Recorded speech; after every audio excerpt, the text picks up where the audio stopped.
Elle a été son amante pendant 32 ans. En 1963, Anne Pinjot, alors à peine âgée de 20 ans, entame une histoire d'amour secrète avec François Mitterrand, de 27 ans son aîné. Ami proche de ses parents, celui-ci a d'abord joué le rôle de référent lorsqu'elle a quitté Clermont-Ferrand pour Paris afin de suivre des études de verrerie. La jeune femme est ensuite rapidement tombée sous le charme du leader socialiste, sorte de Pygmalion, dont elle a accepté de vivre dans l'ombre, alors que lui n'envisageait à aucun moment de quitter sa femme Danielle, avec qui il avait eu 2 enfants, Jean-Christophe et Gilbert. Très attaché à Anne Pinjot, l'ancien chef d'État a fait tout ce qui était en son possible pour la tirer vers le haut. Il l'a encouragée dans sa passion pour l'art en la poussant à entreprendre des études pour devenir conservatrice de musée.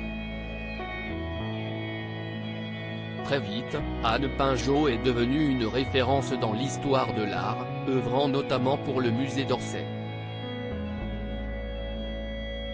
Prêt à toutes les folies pour la combler, celui qui a été président de la République pendant 14 ans n'hésitait pas à la couvrir de cadeaux, dont un particulièrement monumental. D'après Le Monde, la pyramide du Louvre, inaugurée dans la cour Napoléon en 1988 dans le cadre de la réfection du musée du Louvre, ne serait autre qu'un cadeau de François Mitterrand pour sa maîtresse. Cette dernière se rendait même tous les jours sur le chantier afin d'évaluer l'avancée des travaux.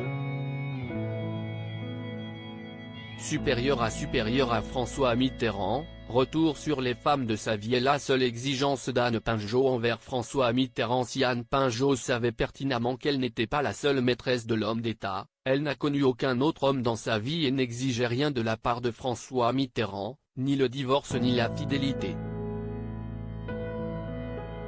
Admirer la personne qu'on aime, si est un immense bonheur. 32 ans de vie intense, de bonheur. Et de malheur. Parce que c'était dur. Expliquait celle qui célèbre ses 80 ans ce 13 mai 2023 au journaliste Philippe Short, dans le livre François Mitterrand, portrait d'un ambigu.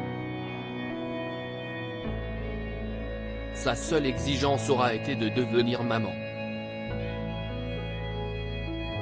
Un souhait exaucé, lorsqu'est née dans le plus grand secret Mazarine Pinjot, dans une clinique privée d'Avignon le 18 décembre 1974 en présence du chef de l'État.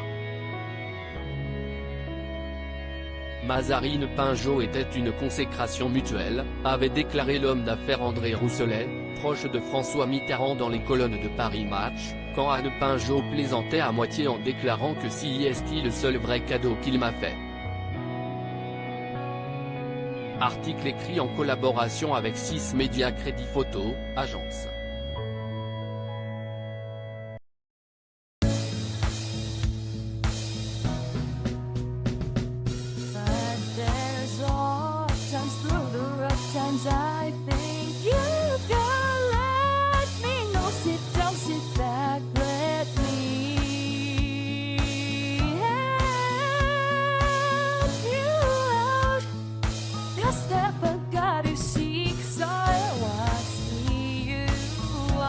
On your own, but